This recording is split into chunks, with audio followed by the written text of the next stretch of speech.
नमस्कार मैत्रिणींनो, प्रियंकाज रेसिपीमध्ये आपलं मनापासून स्वागत. आज आपण उन्हाळी वाळवणाचा आणखीन एक प्रकार पाहणार आहोत, तो म्हणजे गव्हाची कुरडई. ही कुरडई आमच्या आजीच्या पद्धतीने बनवून दाखवणार आहे. गहू भिजवण्यापासून ते कुरडई तळेपर्यंत अगदी सर्व काही व्यवस्थित सांगितलेले आहे. तसेच कुरडई बनवताना इथे काही टिप्सही सांगितल्या आहेत. तरी तुम्ही हा व्हिडिओ शेवटपर्यंत नक्की पहा. कुरडई बनवण्यासाठी इथे मी सर्वात प्रथम गहू कसा भिजवायचा हे दाखवणार आहे.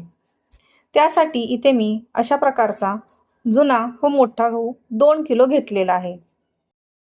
आता या गव्हामध्ये पाणी घालूया. ह्या गव्हामध्ये भरपूर पाणी घालायचं व हाताने गहू व्यवस्थित चोळून घ्यायचा, जेणेकरून त्याला लागलेली पावडर ही निघून जाईल.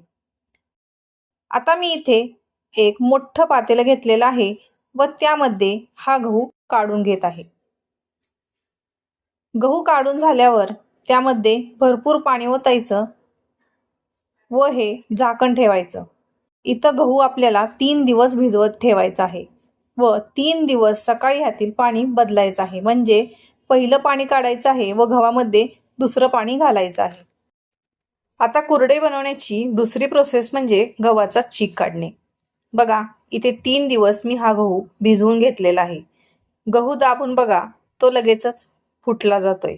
तसेच 3 दिवस मी ह्यातील पाणी चेंज केलेलं होतं, त्यामुळे गव्हाचा वास अजिबात येत नाहीये.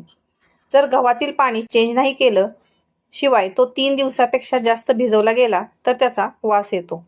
आता मी हा गहू 2 ते 3 पाण्याने स्वच्छ धुवून घेतलेला आहे. आता ह्याचा चीक काढूया. त्यासाठी मी इथे मिक्सरच्या एका भांड्यामध्ये गहू काढून घेत आहे व तो आपल्याला बारीक करून घ्यायचा आहे.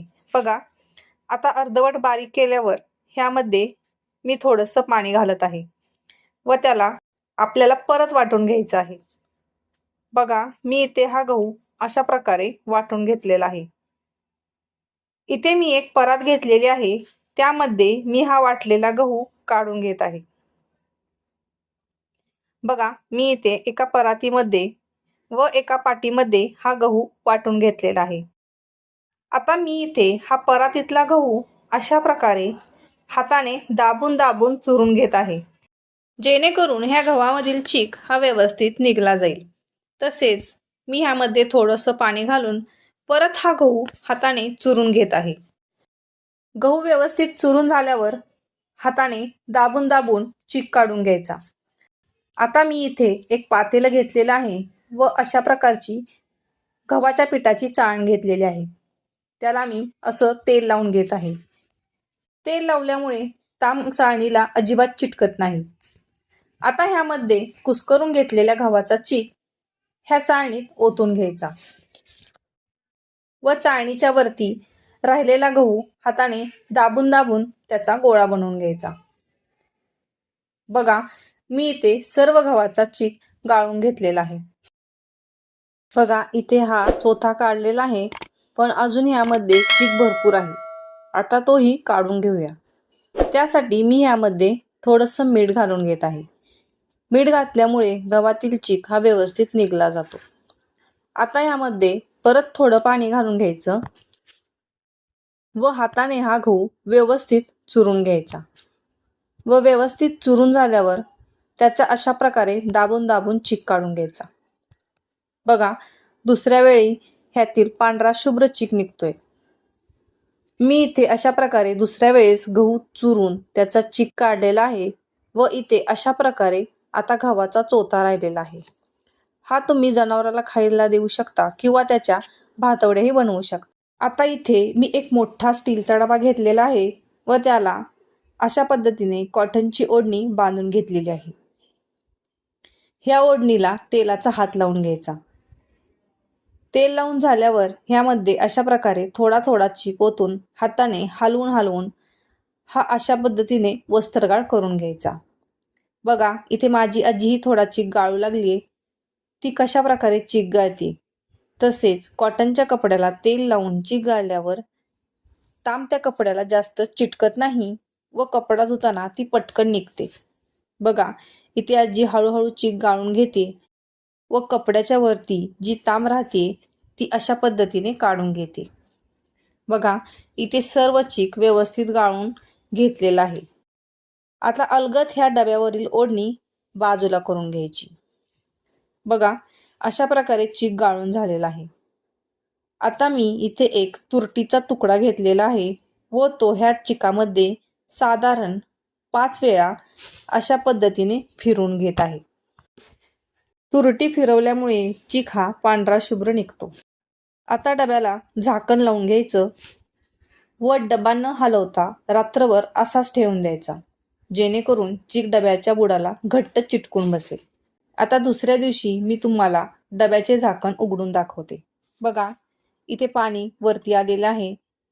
आता एक पाटी घेऊन ह्यामध्ये मी ह्यातील पाणी हळुवारपणे काढून घेत आहे.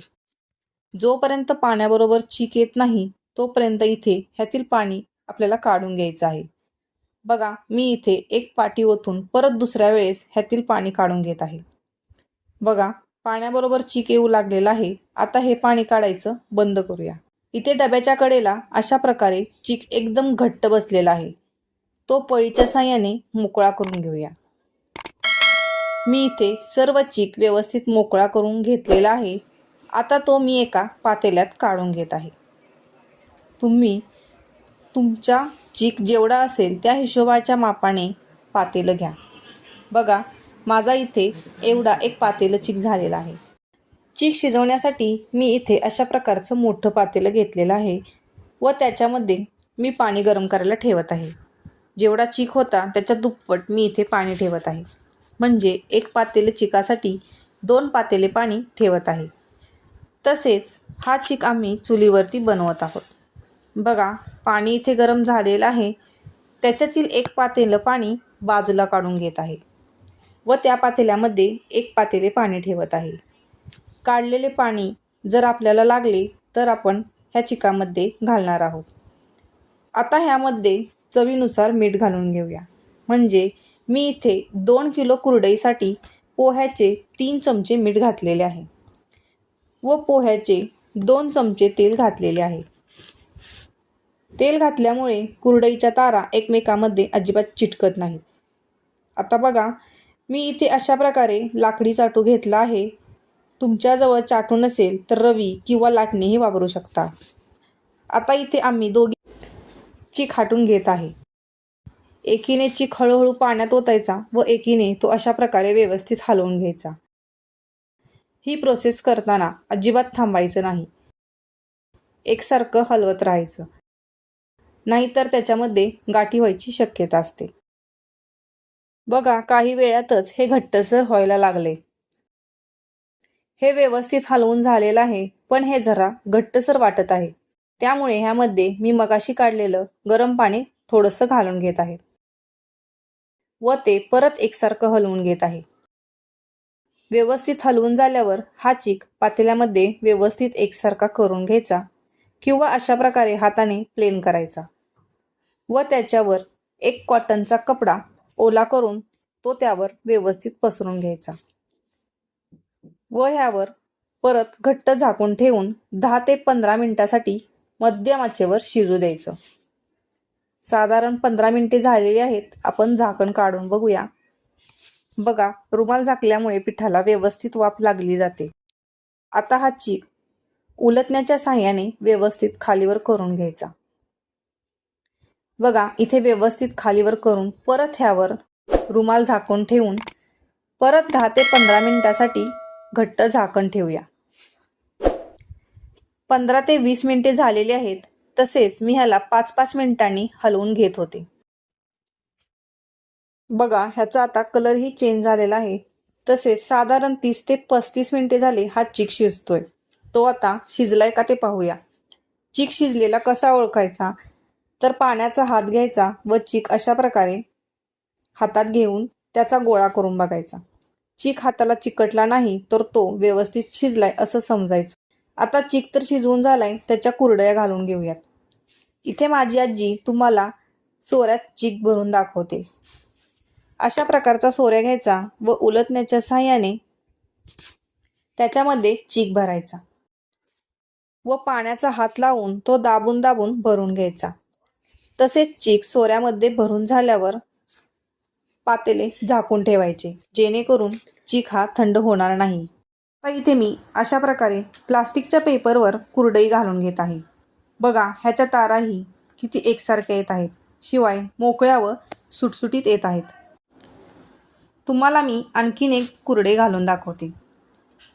मी इथे अशा प्रकारे ही कुरडई घालून घेत आहे. शिवाय अशा प्रकारे इथे ह्या सर्व कुरडया घालून झालेल्या आहेत.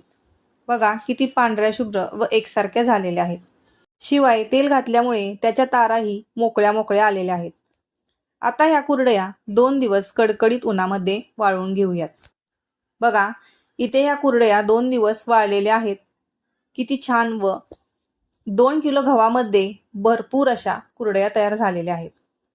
ह्या तुम्ही 2 ते 3 वर्ष आरामात स्टोअर करून ठेवू शकता. अजिबात जाळी लागत नाही. तुम्हाला मी ह्या कुरडया तळून दाखवते. तेल चांगले गरम करून घ्यायचं व तेल तापलं की त्यामध्ये कुरडई सोडून घ्यायची. कुरडई सोडल्यानंतर ती झाऱ्याने दाबून तळायची, म्हणजे ती छान फुलते. शिवाय आतमध्ये कच्ची राहत नाही.